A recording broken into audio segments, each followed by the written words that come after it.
열왕기하 12장 말씀입니다.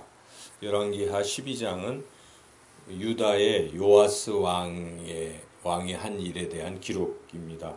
요아스는 우리가 앞장 11장에서 우리가 깨달은 것처럼 어릴 때 한 살배기 됐을 때 그 고모와 또 당시 제사장에 의해서 여호세바와 여호야다에 의해서 이렇게 숨겨져서 구출이 된 것이죠. 그래서 6년을 지내다가 나이 7살에 쿠데타에 의해서 왕이 됐습니다. 그래서 여호야다와 그 여호세바를 중심으로 당시 헤롯 백부장들이 그 악한 여왕 아달랴를 죽이고 이 요아스를 왕위에 이렇게 올렸죠.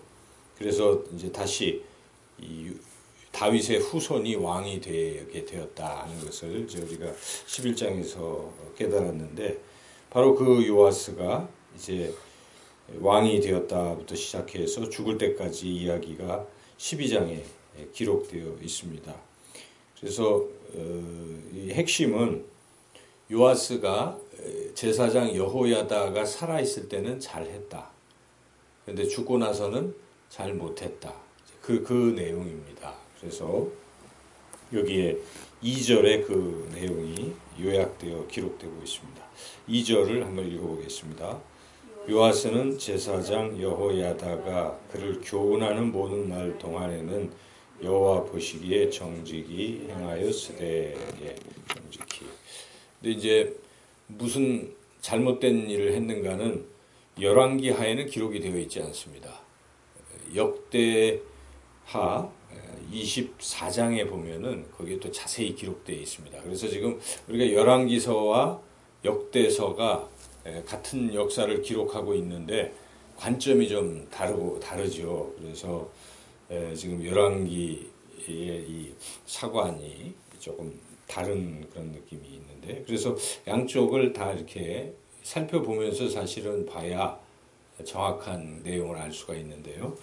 그 역대하 24장에는 이제 여기는 잘한 것만 기록을 했는데, 우선 열왕기하에서 잘한 것은 회파된 성전을 수리했다는 것입니다. 이 요아스 왕이 그 전에 아달랴 여왕을 비롯해서 뭐 이런 사람들이 이 성전은 그냥 등한시하고 바알 신전을 만들어 놓고 바알을 섬기고 그러지 않았습니까? 그러는 동안에 이 하나님의 성전은 솔로몬이 지은 지 지금 한 100년이, 시간적으로 따져보면 100년이 넘은 기간인데 아주 수리도 안 돼 있고 이제 이런 상태예요, 성전이. 그래서 요아스 왕이 이제 왕이 된 뒤에 그걸 이제 한 것이죠. 물론 여기에 언급된 대로 제사장 여호야다를 중심으로 이제 그 일을 같이 하게 된 것인데, 그래도 요아스가 상당히 주도적으로 했다는 것도 우리가 알 수가 있습니다. 9절에 보면 제사장 여호야다가 궤를 이렇게 만들어 가지고 이제 그 헌물을 넣는 함을 그 전에는 이 제사장들이 받아가지고 아는 사람들한테 받아서 그 돈으로 성전을 이제 보수하라 이렇게 명령을 해놨더니 안 하는 거죠. 제사장들이 그냥 그런 돈을 받아서 슬쩍 하거나 뭐 이러고 있었던 것이죠. 심지어는 거기에 여호야다도 사실 끼어 있는 것이죠. 7절을 한번 읽어볼까요? 요아스 왕이 대제사장 여호야다와 제사장들을 불러 이르되 너희가 어찌하여 성전에 파손한 데를 수리하지 아니하였느냐? 이제부터는 너희가 아는 사람에게서 은을 받지 말고 그들이 성전에 파손한 데를 위하여 드리게 하라. 그냥 받아서 하지 말고 헌물로 드리게 하라. 지금 그런 얘기입니다. 제사장이 받아서 성전을 보수하는 식이 아니라 하나님께 드리도록. 그래서 지금 이제 요아스 왕이 제사장 여호야다에게 명령을 한 것이죠. 그랬더니 여호야다가 이제 뒤늦게 궤를 하나 만들어 가지고 그 뚜껑 구멍을 뚫어서 거기다 제단 옆에 넣어서 누구든지 거기다가 헌금을 드릴 수 있도록 이렇게 하고, 그저 제사장들이 그것을 하지 않고 함께, 여기 10절에 보면은 왕의 서기와 대제사장이 함께 올라와서 그걸 계산하도록. 그 전까지는 아마 제사장이 단독으로 했는데 이제 왕이 또 자기 사람을 보내가지고 아무래도 뭔가 그동안 뭐 잘못됐겠죠.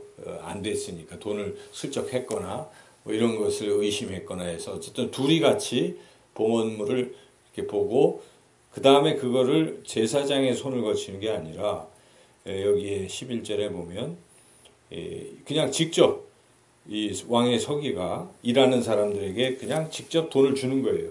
수리하는 목수, 건축하는 자들, 미장이, 석수에게 직접 돈을 줘서 그게 이제 되는 거죠.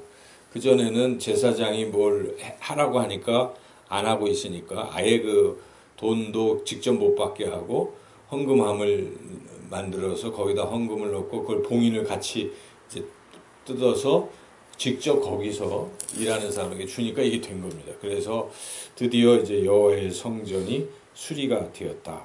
14절에 보니까 여기에 여호와의 성전을 수리하게 하였으며 그들이 성실히 일을 하였다. 15절. 그래서 이제 성전이 수리가 됐다 하는 내용을 아주 장황하게 길게 기록하고 있죠. 그래서 요아스가 잘한 일은 성전을 보수했다.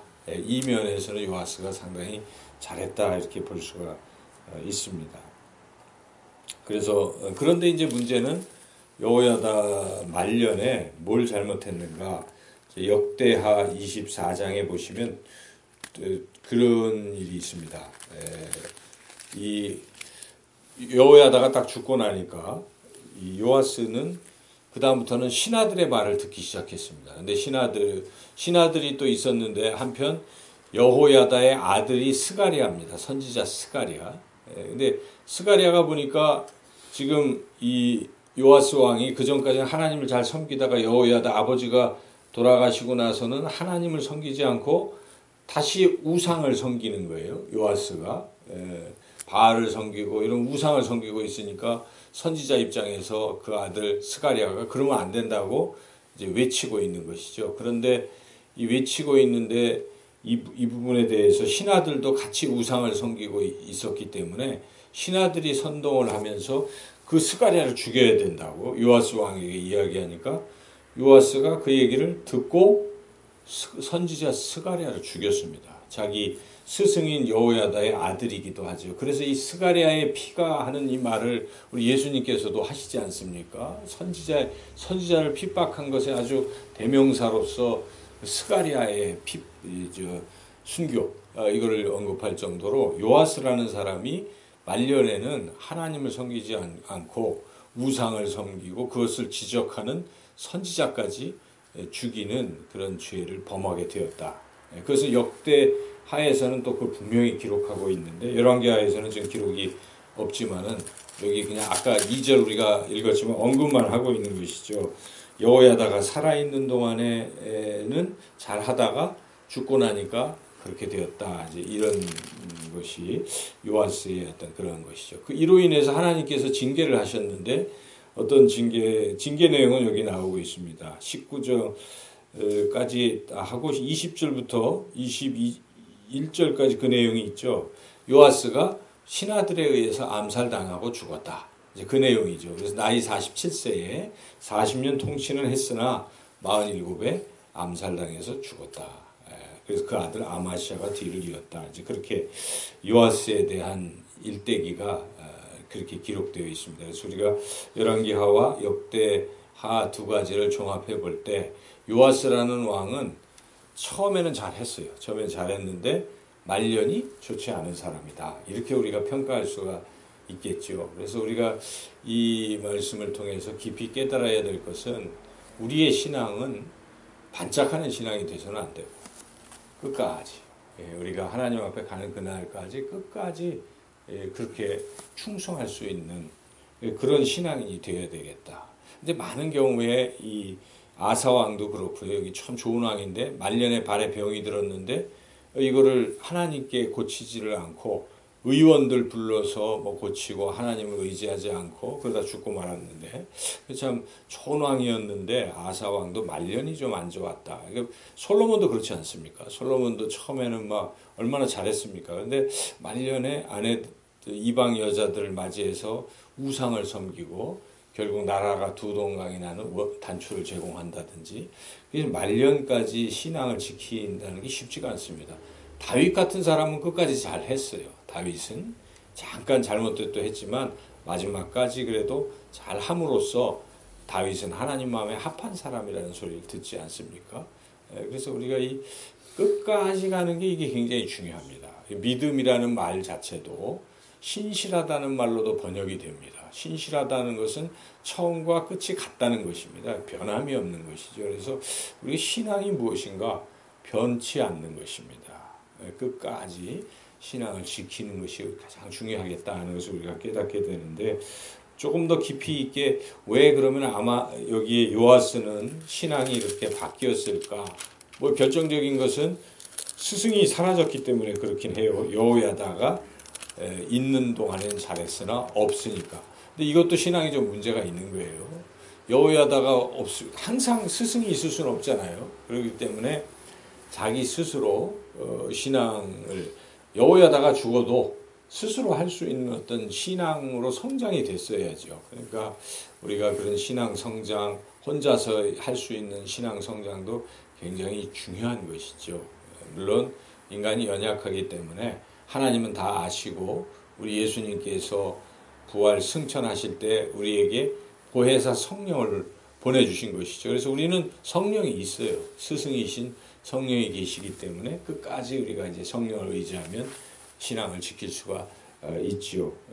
그런데 당시에 이렇게 사람들의 소리를 결국 너무 귀가 얇아서 요아스의 문제는 귀가 얇은 게 문제 같습니다. 여호야다 있을 때는 말을 잘 들었어요. 근데 여호야다가 없으니까 잘못된 신하들의 말을 듣고 솔깃해서, 그리고 사실 백성들도 당시에 또 우상을 섬기는 경향이 있어가지고 이 스가랴가 자꾸 외치는 소리를 싫어했다고 역대하에는 기록되고 있습니다. 선지자 스가랴가 하나님만 섬기라고 계속 그러니까 백성들이 자기네들이 섬기는 이 우상 뭐라고 한다고 백성들도 막 싫어하고, 그러니까 요아스가 가만히 들어보니까 신하들도 그렇지 백성들도 뭔가 그런 얘기예요. 그러니까 그 얘기를 듣고 있는 것입니다. 스가랴의 얘기를 듣지를 않고, 그래서 귀가 얇아지고 결국 그렇게 자기 줏대의 어떤 신앙이 없이 이렇게 얘기하면 이 소리 듣고 저렇게 하면 저렇게 듣다 보면 쏠려서 잘못된 판단을 할 수도 있다는. 그러니까 우리는 항상 하나님의 말씀을 들어야 됩니다. 여호야다로부터 시작된 스가랴, 이렇게 하나님의 말씀을 잘 듣고 자기가 줏대를 가지고 이렇게 신앙생활을 해야만 끝까지 우리가 믿음을 지킬 수 있는 것이죠. 그렇죠? 그러니까 잘 신앙생활을 하다가도 마지막에 괜히 사람의 소리를 듣다가 어떻게 됩니까? 넘어지는 사람들이 상당수 있지 않습니까? 그러니까 우리가 항상 하나님의 말씀에만 귀를 기울여 듣는다면, 성령의 인도하심에 우리가 순종하기만 한다면 우리도 끝까지 신앙 다윗처럼 하나님 마음에 합한 사람이 될 수 있다는 것입니다. 요아스와 같이 나중에 그런 신앙이 변절되는 그런 우리가 되지 않고 끝까지 신앙을 지키는 우리 모두가 되시기를 주님의 이름으로 축원합니다.